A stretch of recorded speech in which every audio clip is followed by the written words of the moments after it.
The growl in my stomach was a familiar companion, a constant rumble that had been with me for as long as I could remember. It was a cold, blustery Tuesday, the kind of day that bit at your ears and made your nose run, even when you tried to tuck it into your worn scarf. I was walking home from school, my backpack feeling heavier than usual, not just with textbooks, but with the weight of another day of barely enough.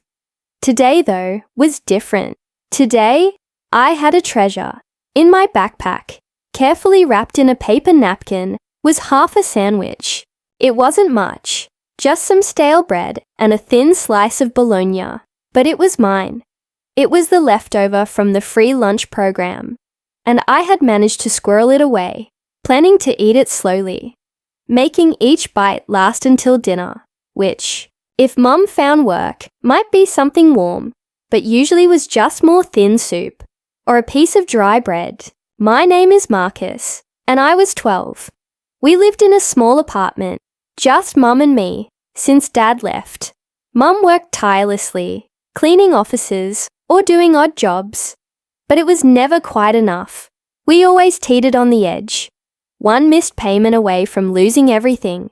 So, this sandwich, this simple, humble sandwich, was a big deal. It represented a small victory against the gnawing hunger. As I walked, my eyes scanned the ground, a habit I'd picked up from Mum. You never knew what you might find. A lost coin, a discarded can to recycle, anything that could help. My path took me through the park, a shortcut I usually avoided because it got dark quickly there. But today, I was in a hurry to get home before the real chill set in. That's when I saw them. They were sitting on a bench, huddled together, an old man and an old woman. Their clothes were thin, threadbare even, and their faces were etched with a weariness that went beyond just age. The woman was shivering, her shoulders shaking, and the man had his arm around her, trying to offer some warmth, but he looked just as cold himself. There was a small tattered suitcase at their feet, and it struck me then. They looked like they had nowhere to go. My stomach gave another insistent growl, reminding me of my own precious cargo. I clutched my backpack tighter. This was my sandwich. I was hungry. So hungry. But as I watched them, something inside me twisted. Their hunger seemed to scream louder than mine. Their need felt more immediate, more desperate. I hesitated, my feet rooted to the spot. My mind wrestled with itself. Eat your sandwich, Marcus. You need it. Mom needs you strong.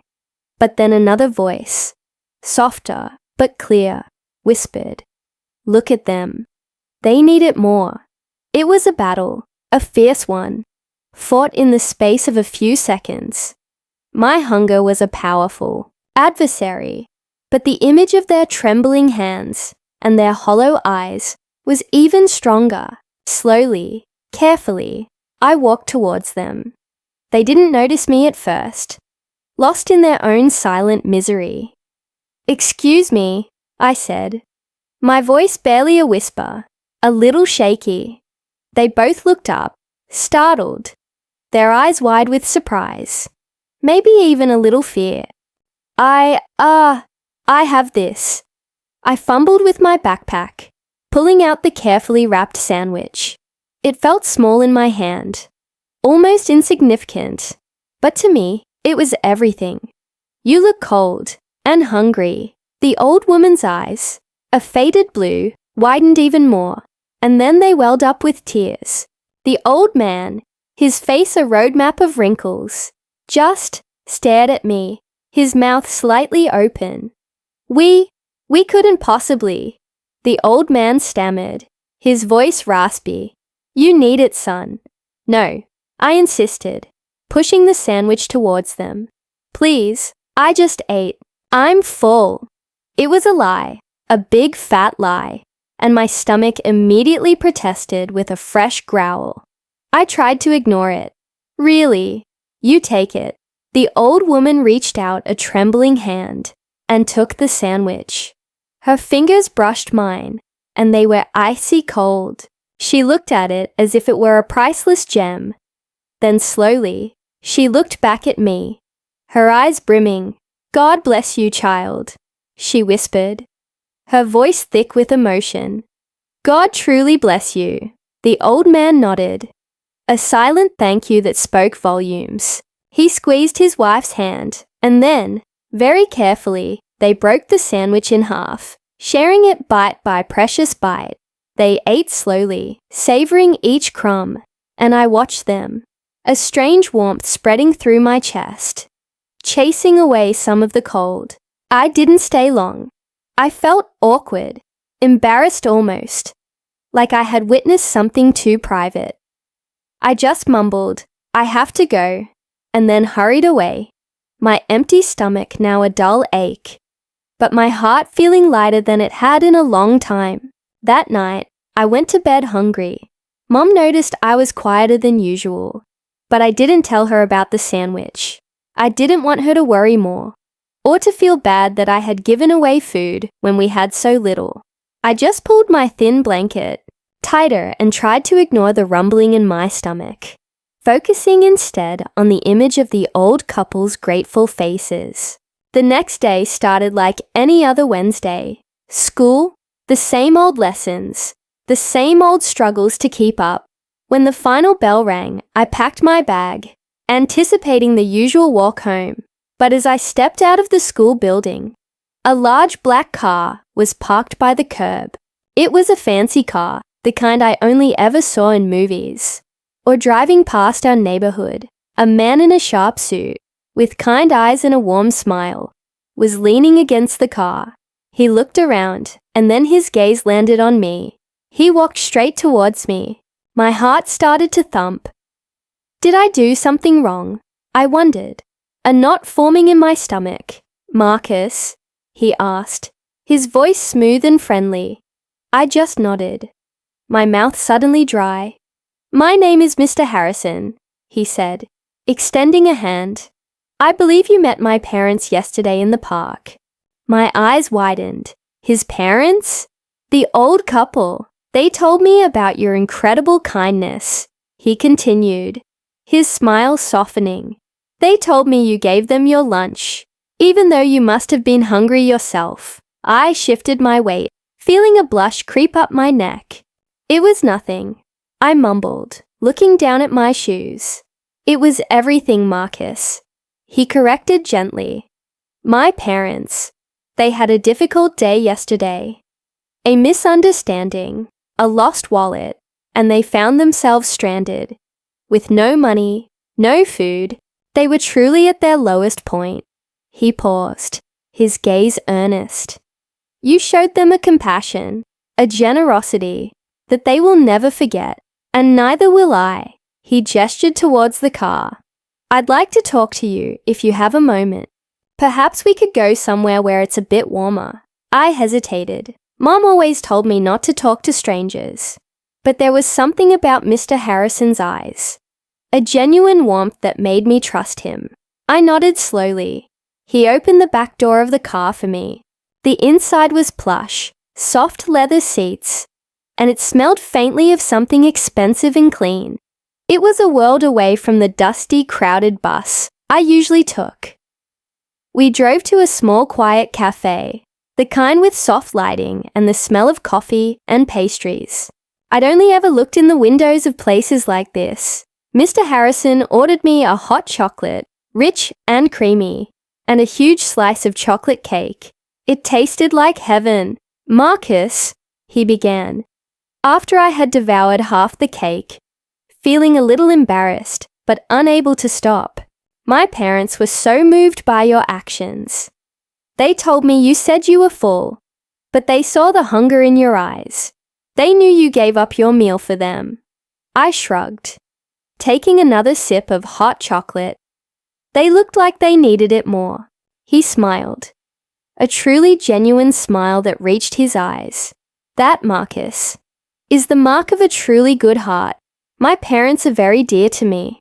What you did, it touched me deeply." He leaned forward, his voice a little lower now.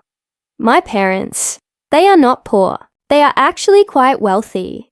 They were just in a very unfortunate situation yesterday, far from their home and without access to their resources.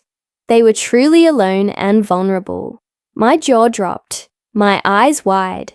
Wealthy, the old couple. I had given my sandwich to a rich. I felt a mix of shock and a strange kind of awe. I own a company, Mr. Harrison continued.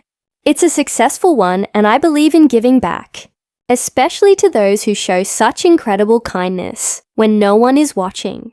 He paused, letting his words sink in. Marcus, I want to help you.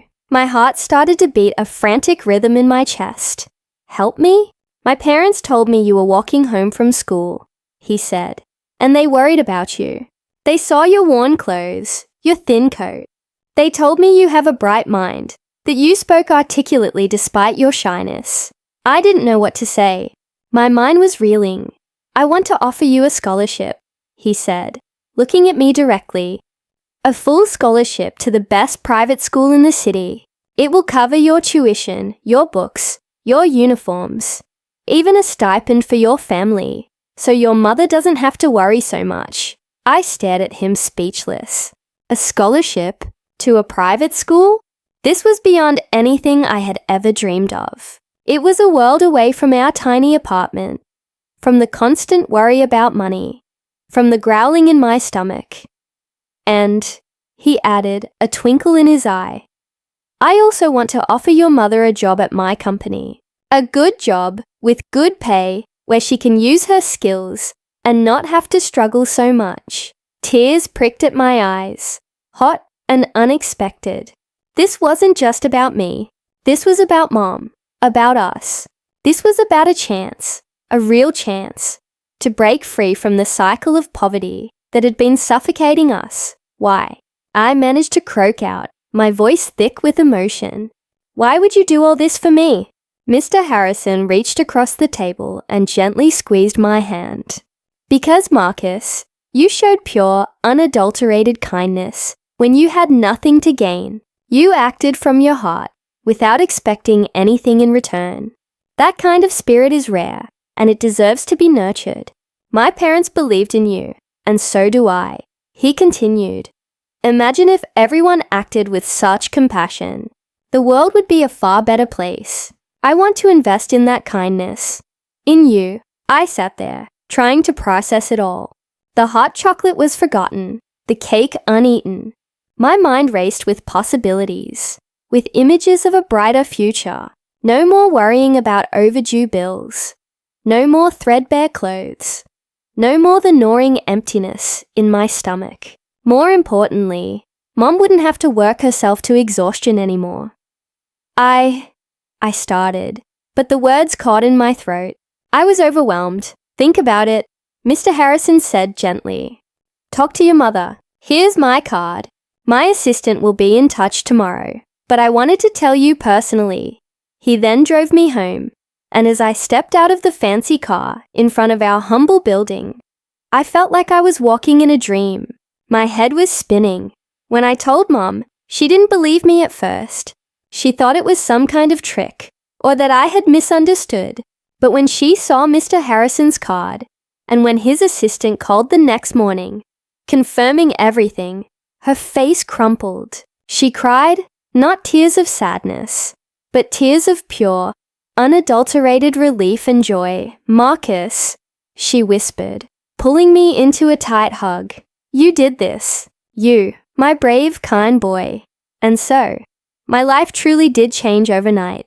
The next few weeks were a blur of new experiences. I started at the private school, and it was intimidating at first, full of kids who had never known what it was like to go hungry. But I worked hard, harder than I ever had, determined to make the most of this incredible opportunity. Mom started her new job, and I saw a lightness return to her step that I hadn't seen in years. She even started singing around the apartment again, a joyful sound that filled our small space. I never forgot that day in the park. I never forgot the feeling of the cold wind, the growl in my stomach, or the trembling hands of the old woman. And I never forgot the incredible, life-altering ripple effect of one small act of kindness. It taught me that sometimes giving away the little you have can lead to receiving more than you could ever imagine. It taught me that kindness truly is the most powerful currency of all. Years later, when I was graduating from college, I saw Mr. Harrison and his parents in the crowd. They had become like an extended family to us. He winked at me, and I knew without a doubt that the half sandwich I had given away all those years ago had been the most important meal of my life.